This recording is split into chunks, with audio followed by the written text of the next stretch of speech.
Hello and welcome to Newsweek South Asia, your one-stop destination for in-depth analysis of security challenges, regional conflicts, and the evolving threat of terrorism. Let's take a look at the headlines first. Violence against Hindus rises in Bangladesh ahead of national elections. India has the right to defend itself from terrorism, says External Affairs Minister S. Jaishankar. And BNM protests in London over enforced disappearances of Baloch women by Pakistan Army. As Bangladesh approaches its first national election since the ouster of former Prime Minister Sheikh Hasina in 2024, the country is witnessing a disturbing rise in targeted violence against religious minorities. Official records, media reports, and documented cases indicate a sharp increase in killings, mob attacks, and acts of intimidation directed at the members of the Hindu community. The escalation of violence has raised serious concerns over the law and order under the interim administration led by Muhammad Yunus at a time when political stability and public security are critical ahead of the polls. Bangladesh has witnessed a series of violent incidents targeting members of the Hindu community in recent weeks, coinciding with preparations for national elections scheduled next month. According to police confirmations and local media reports, 6 Hindu men have been killed over an 18-day period, raising concerns over public security during the ongoing political transition. Among the latest cases is the killing of Hindu businessman Mani Chakraborty, confirmed by authorities. On the same night, another Hindu trader, Rana Pratap Bairagi, was murdered in Jessore district, marking 2 fatalities within hours in separate locations. These incidents bring the number of reported killings of Hindu individuals to 6 in less than 3 weeks. In addition to the fatalities, there have been multiple reports of arson, vandalism of religious sites, and attacks on minority-owned properties across different districts. Law enforcement agencies say investigations are ongoing in the recent murder cases. However, as of now, no official information has been released regarding arrests or prosecutions. Well, unfortunately, the Bangladesh society appears to have been much more radicalized in recent past, especially as various groups which are more extreme, including the Jamaat-e-Islami, have taken over. The present government has completely failed to ensure security to its minorities and generally the people, or to control the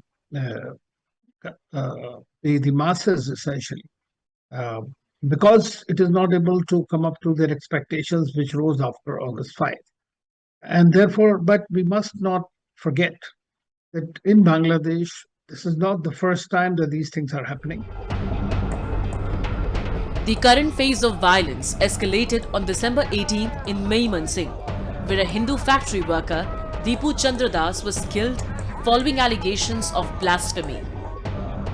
Police confirmed that the incident involved mob violence and occurred inside an industrial facility before spreading to a public roadway. The incident triggered nationwide concern and renewed scrutiny of mob violence in Bangladesh. Data cited by minority organizations and diplomatic sources indicate a broader trend. According to figures referenced by Indian officials, approximately 2,900 incidents involving attacks on religious minorities, including Hindus, Buddhists, Christians, Sufis, and Ahmadiyas, have been recorded over the past 18 months. In recent weeks, reports suggest an increase in targeted intimidation, extortion demands, and coercive practices directed at minority individuals, particularly Hindu men engaged in small businesses and trade. At the end of December, our spokesperson had said that they have got a count of 2,900 incidents against minorities, Hindu, Buddhists, Christians, Sufis, Ahmadiyas.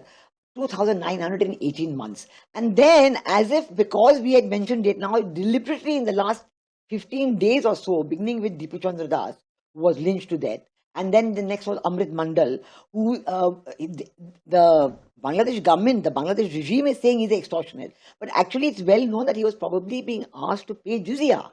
Now, this is another thing that is coming up more and more. And the more I find out, the more I get feedback from Bangladesh, they are saying that this is very prevalent. So this is a kind of already an implementation of their own version of Sharia law. And I think that is something that we have to take very serious cognizance of. Critics argue that the interim administration led by Muhammad Yunus has not issued strong or consistent public statements condemning attacks on minorities. They also point to the continued influence of hardline groups at the local level and the absence of visible deterrence against mob violence.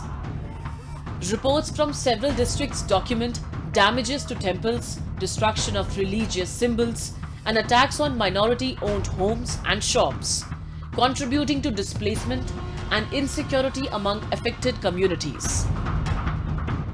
We have to be very, very serious about this. We have to take it very seriously, and we have to think of what we can do to help. It's a humanitarian issue. I mean, can you imagine that a group of people is being targeted? Doesn't matter what their religion is. They may be Hindu, Buddhist, Christian, they may be Sufis, Ahmadiyas, they're all in the same boat. These people are being targeted one by one. They're being, cherry-picked and killed, or humiliated, or raped, all of which is really crimes against humanity. And I think we have to call out the Bangladesh government on that. The developments have had diplomatic repercussions. India has formally raised concerns and called for credible investigations into attacks on religious minorities. The issue has emerged at a sensitive juncture, with Bangladesh set to hold national elections on February 12, aimed at restoring political stability after last year's upheaval. As the electoral process approaches, international attention remains focused on whether the interim authorities can contain violence, ensure accountability, and uphold constitutional protections for all communities.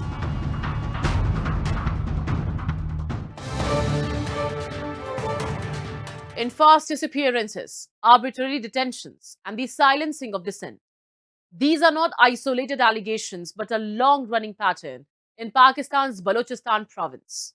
This week, that pattern took center stage in London as Baloch activists protested outside Britain's seat of power, accusing Pakistan's military of escalating repression, now extending to women and children, while the international community continues to look away. Outside 10 Downing Street, members of the Baloch National Movement held a demonstration to draw global attention to what they describe as a systematic campaign of state violence in Balochistan. Protesters say enforced disappearances, a tactic repeatedly documented by human rights organizations, have become one of Pakistan's most powerful tools to crush political resistance.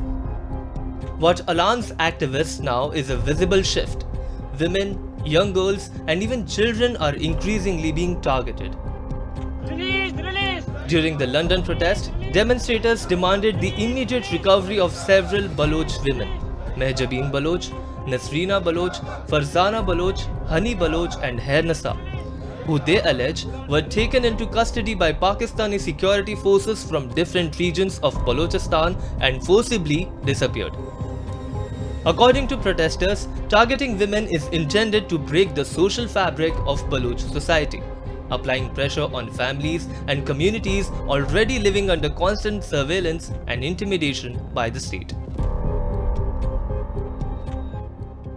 पूरा Bloch comma माँ ये पैगाम दे गलोटी कि निंदगा मैं कैस्ते अकमारा नरसी मारा कैस्ते पादा गलोटी हर हंद और दमगा कैस्ते वती माँ तो ग्वार वती कौमे वास्ता आवाज चिस्त कनक लोटी Ma gila kanaga ne Pakistana che mazane qawmi tarika nita e vade zulum buta wisha che gesh Pakistan mein sara zulum kam bale hama qawm paras ke naam ne adasta ani sara zarur sawal kanak bebi या कि international community असते कि आवती चम बंद कुता आनी सरा मावती सवाला कने मावती कुकारा कने ओ ए पैगाम मदा एगलोटी कि मैं जालबूल ओ ग्वार बरगाचे पाकिस्तानी सरपद मबी के बलोच कौम वती कौमी आज़ादी जद्दोजहदाचे यकीन चम पुश्ता भी.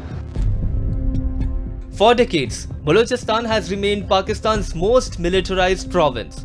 Thousands of cases of enforced disappearances have been reported, with families accusing security forces of abducting civilians without warrants, due process or legal accountability. Many of the disappeared are later found dead, others are never seen again.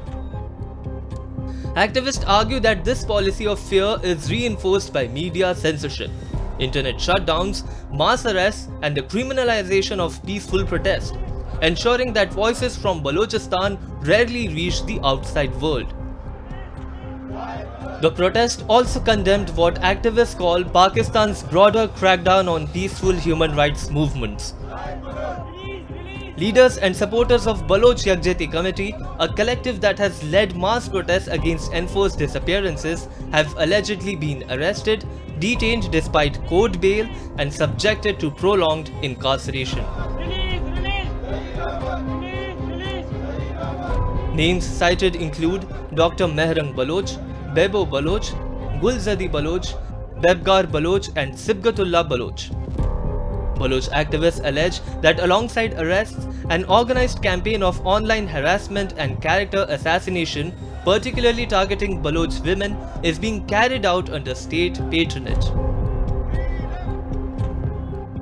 Been more than 8 to 10 cases where Baloch girls, a girl as old as 15-year-old Nasreena Baloch was picked up, Majibeen, a woman who is 8 months pregnant, she was picked up along with another family member of her, a female family member of her.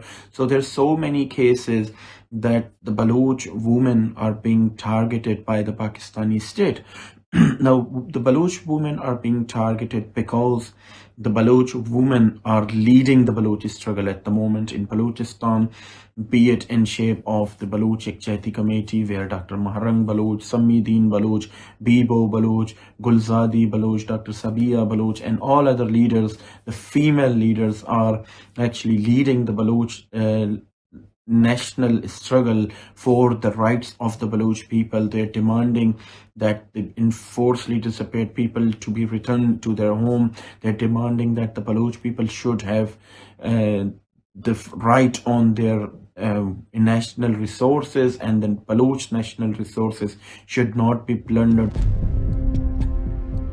The protesters called on the British government to abandon what they termed diplomatic silence and urged international rights bodies, including Amnesty International, to pursue independent investigations into alleged war crimes, enforced disappearances, and collective punishment in Balochistan. They demanded international sanctions against Pakistani military officials, the immediate recovery of all forcibly disappeared persons, and global recognition of what they describe as a systematic campaign of repression against the Baloch people.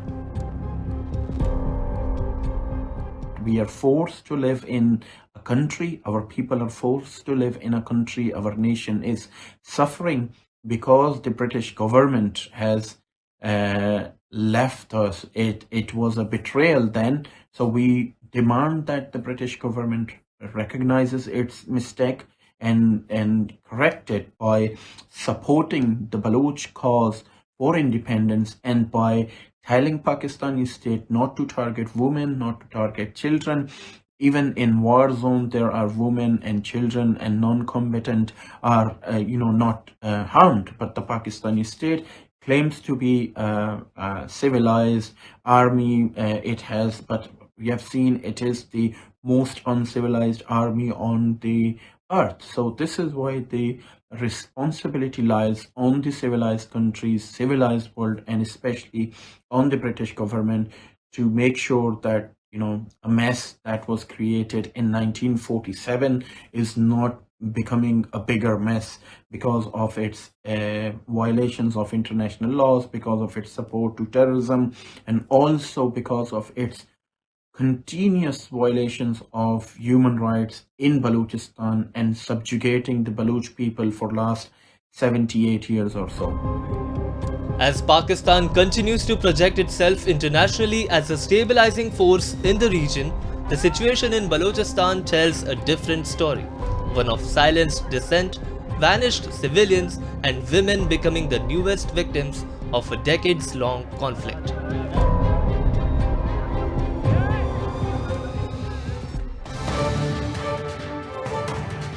India has once again sent out an unambiguous message to the world.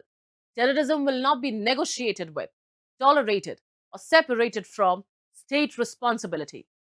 Speaking at a public forum in India's Chennai, External Affairs Minister Subramaniam Jaishankar laid bare what New Delhi has long maintained: Pakistan's deliberate and persistent use of terrorism as state policy has consequences: diplomatic, strategic, and economic. From counter-terror strikes to the suspension of water-sharing arrangements, India, he said, will exercise its sovereign right to protect its people on its own terms. For decades, India has flagged Pakistan's use of terrorism as an instrument of state policy, a charge backed by repeated attacks, global terror listings, and hard intelligence. Despite diplomatic outreach and confidence-building measures, New Delhi maintains that its western neighbor has chosen terrorism over coexistence. Now, amid heightened tensions and decisive counter-terror action, India's top diplomat has laid out the clearest articulation yet of where New Delhi draws the line. Speaking at a public interaction in Chennai, External Affairs Minister S. Jaishankar framed India's response to terrorism not an escalation, but as self-defense forced by circumstances. Addressing students at Indian Institute of Technology, Madras, Jaishankar described Pakistan as a bad neighbor, a country which he said has chosen terrorism as an instrument of policy rather than peaceful coexistence. Referring to India's decisive military response under Operation Sindoor, the External Affairs Minister underlined that New Delhi will not accept external lectures on how it defends itself. When you have bad neighbors, and if you look to the one to the west, if a country decides that they will deliberately, persistently, unrepentantly continue with terrorism, we have a right to defend our people against terrorism. We will exercise that right. How we exercise that right is up to us. Nobody can tell us what we should do or not. We will do whatever we have to do to defend ourselves. It's a common sense proposition. Jaishankar's remarks come in the backdrop of the April terror attack in Pahalgam, Jammu and Kashmir, which killed 26 civilians. Indian investigations established cross-border links to the Resistance Front, a proxy of Pakistan-based terror outfit Lashkar-e-Taiba. In response, India launched Operation Sindoor, striking terror infrastructure across Pakistan and Pakistan-occupied Kashmir, eliminating over 100 terrorists, a move that fundamentally altered the escalation calculus in the region. The External Affairs Minister also addressed the suspension of Indus Waters Treaty, calling it a direct outcome of Pakistan's sustained terror campaign. Jaishankar rejected the notion that goodwill arrangements can survive in an environment poisoned by violence. Many years ago, we agreed to a water arrangement, water sharing arrangement, because the belief, the underpinning of that was, it was a gesture of goodwill, because for good neighborliness we were doing it. But if you had decades of terrorism, there is no good neighborliness. If there is no good neighborliness, you don't get the benefits of that good neighborliness. You can't say, I will, please share water with me, but I will continue terrorism with you. That's not reconcilable. strategic experts say. Jaishankar's statement punctures long-running speculation about any thaw in India-Pakistan ties and reinforces policy continuity in New Delhi that dialogue cannot coexist with cross-border terrorism. He lamented the fact that India has bad neighbors, specifically referring to Pakistan, the neighbor in the west, without actually naming the country. He said that they believe that they can unrepentantly continue to indulge in terror against India without India being able to do anything. He said that India would do everything that it has to do to secure its people, and that includes not sharing Indus water with Pakistan. He said how we do it, when we do it, is up to us. I think it is a fairly acute observation. Jaishankar also drew attention to the source of India's long-standing security challenges, previously remarking that much of India's instability has emanated from Pakistani military establishment, a veiled reference widely seen as directed at Pakistan Army Chief Asim Munir. While Pakistan responded to India's counter-terror strikes with missile and drone attacks, India's air defense system neutralized the threat, followed by precision retaliatory strikes on Pakistani airfields, forcing Islamabad to seek de-escalation. For New Delhi, the message is no longer couched in diplomatic ambiguity. Terrorism, India insists, is not a bilateral irritant. It is an act of aggression with costs attached. And as Jaishankar made it clear, whether it is military retaliation, treaty suspension or strategic isolation, India will decide the response and the timing entirely on its own terms. We have a right to defend our people against terrorism. We will exercise that right. Pakistan-occupied Gilgit-Baltistan is witnessing deepening unrest as frustration against governance failure spills onto the streets. People, especially the youth, are protesting what they call repeated betrayals and false promises over a truly neutral caretaker cabinet. After weeks of delay and political maneuvering, former power players were brought back, leaving young stakeholders ignored once again. The growing anger reflects a region tired of being sidelined and demanding transparent decisions, fair representation, and genuine accountability from those in power. Tension continues to rise across Pakistan-occupied Gilgit-Baltistan as residents voice their anger over what they describe as a complete breakdown of governance. Demonstrations have intensified after the long-awaited caretaker cabinet failed to reflect neutrality or youth representation. Protesters say the inclusion of familiar political faces signals yet another cycle of unfulfilled promises. With public trust eroding and young people feeling increasingly excluded, the region now stands at a critical moment, demanding clarity, fairness, and real leadership. आप सबको मालूम है पिछले एक महीना 10 दिन से हम मुंतजिर बैठे हुए थे। निगरान काबीना फाइनल होने जा रही थी, आज होगी, कल होगी। एक लिस्ट आई, दूसरी लिस्ट आई, तीसरी लिस्ट आई। इसमें सबसे ज्यादा मुजामत, इसमें सबसे ज्यादा आवाज उठाई गिलगित बल्तिस्तान की कौम के लिए, गिलगित बल्तिस्तान के अपने नौजवानों के आने वाले कल को सिक्योर और महफूज बनाने के लिए गिलगित बल्तिस्तान यूथ मूवमेंट ने। आज एक महीना 10 दिन के बाद निगरान काबीना फाइनल हो चुकी है, मगर बदकिस्मती हमारी यह है कि हम बेशऊर लोग हैं इस वजह से कि हमें फिर से दोबारा नजरअंदाज किया गया और दोबारा से साबिका मिनिस्टर्स को लाया गया, दोबारा से सियासी जमातों के इन्फ्लुएंसर्स को इस कश्ती में बिठाया गया। और सबसे बड़ी बदकिस्मती यह है कि गिलगित बल्तिस्तान के अंदर 17-18 लाख की आबादी में 7.5 से 8 लाख जो यूथ स्टेक होल्डर्स हैं, उनमें से किसी एक को भी नहीं लिया गया। Voices from POGB are growing sharper as people openly acknowledge the hardships and broken promises they have endured. Many say the government's repeated failures have already destroyed them, yet they refuse to be pushed further into despair.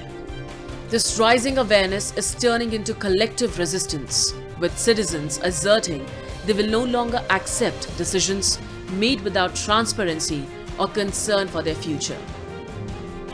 The public now stands determined to protect what remains and prevent further damage.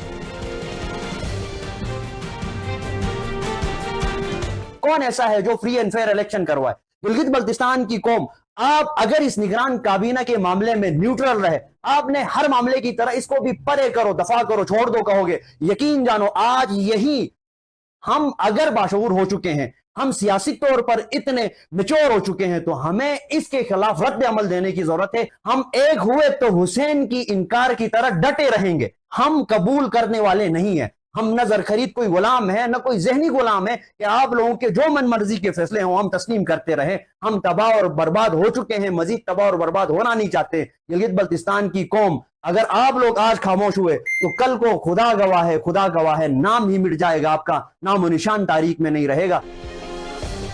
Across POGB, the youth are expressing deep frustration over years of exploitation and neglect.